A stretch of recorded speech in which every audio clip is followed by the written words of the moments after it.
Hello guys, this is for Gemini. Welcome dito sa aking channel, Gemini. Alamin natin kung anong messages, vibration, gabay energy para sa inyong lahat. General reading, so tingnan natin Gemini kung anong message na para sa iyo. Okay, Jack of Clover and King of Clover. Number 45, 9, and number 5. Okay, dito sinasabi ng barahan na possible na ikaw ay makatanggap ng recognition, ng awards, rewards, ng victory and success like promotion, salary increase because of your hard work. And dito sinasabi ng barahan na isang successful na journey, isang successful na venture ang posibleng makukuha mo. So, congratulations in advance.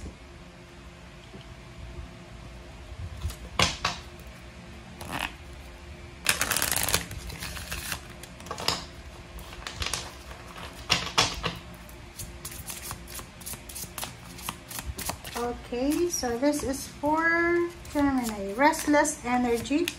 Okay, so purification and restless energy. So, sa barahan ito, sinasabi ng barahan na maybe Gemini, ikaw ay pagod na pagod. So, maybe restless ka. So, marami kang obligation, duties and responsibilities. Marami kang iniisip, marami kang ginagawa. So, sinasabi ng restless energy na yan, number 7, na kinakailangan mo daw na magpahinga. Plus, etong purification, sinasabi ng baraha sa iyo, Gemini, na as much as possible, kailangan mong i-focus ang sarili mo sa purification, detoxification, clarity, parang ganon. So, if pagod tayo, hanapin natin yung pagkakataon na makapagpahinga. Kung restless ka, like kulang ka sa pahinga, balisa, yun, mag-relax ka, spend time alone, spend time with nature, mag-pray, gawin mo kung ano yung mga dapat gawin, or yun, subukan mo kung ano yung dapat subukan mo, okay? And sinasabi ng baraha sa'yo, huwag kang masyadong mag-worry about sa success, kasi sure na may successful na result na darating sa'yo, Gemini. Diba? The Sun. Ace of Swords. Okay.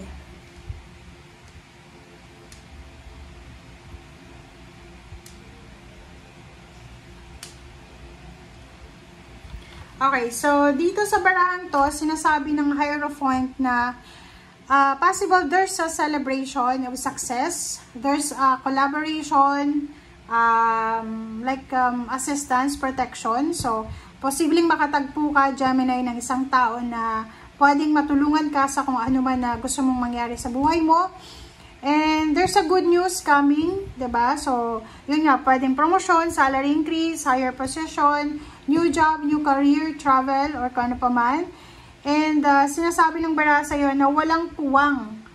Parang sinasabi sa'yo na walang rason, walang parang anong tawag dyan, walang space sa buhay mo yung worries, walang space sa buhay mo yung anxiety, walang space sa buhay mo yung sleepless nights, walang space sa buhay mo yung mga unwanted or unimportant energy, diba? Like kung halimbawa yung energy mo ay medyo nagde-deteriorate because of tiredness, parang ganon, walang puwang yan para sa buhay mo. The Hermit, sinasabi ng barahan na pag-isipan natin, Gemini, lahat ng decision natin sa buhay. Huwag tayong masyadong magpadalos-dalos, especially in terms of money. King of Pentacles, lalo na sa pera, sa mga options and choices and decision mo, make sure na pag-isipan mo ng mabuti. Sinasabi ng baraha, this is a confirmation of these two cards na merong financial success. Yun, pwedeng madagdagan yung sweldo mo, madagdagan yung trabaho mo, and madagdagan din yung mga obligations mo. So, ihanda mo yung sarili mo kasi maraming unexpected na changes ang posibleng darating sa'yo. Pero, yun na nga, like for example, kung madagdagan yung trabaho mo, mayroon din nadagdag na sweldo, syempre. Diba?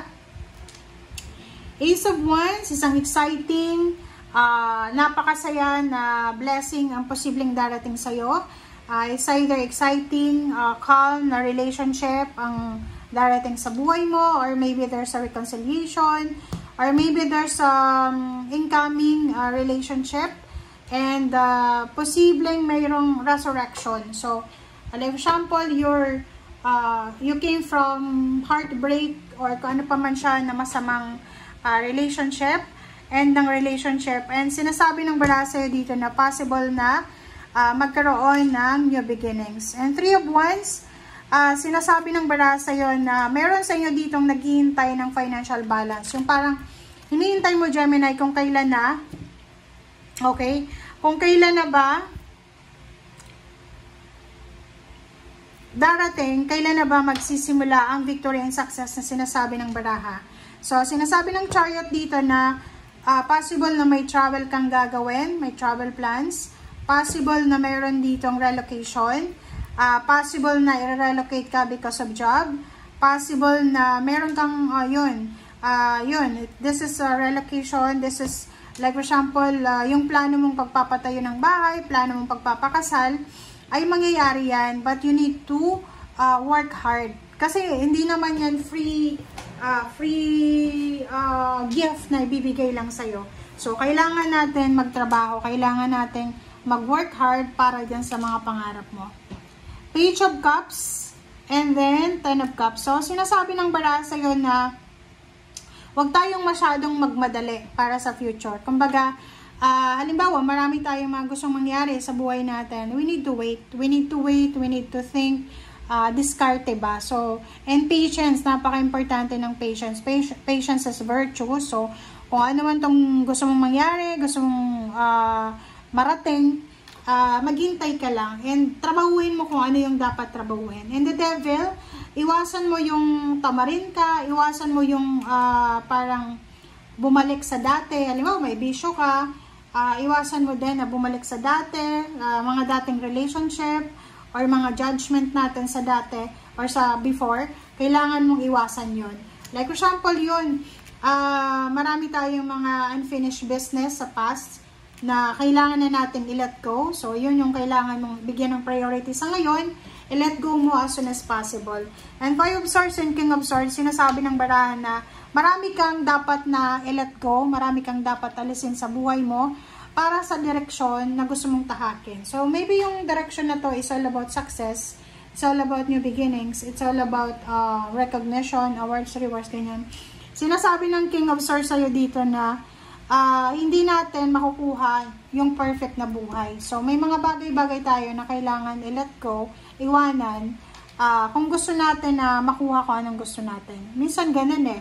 Kailangan natin i-let go para sa pagsisimula. Okay? Thank you guys. Bye!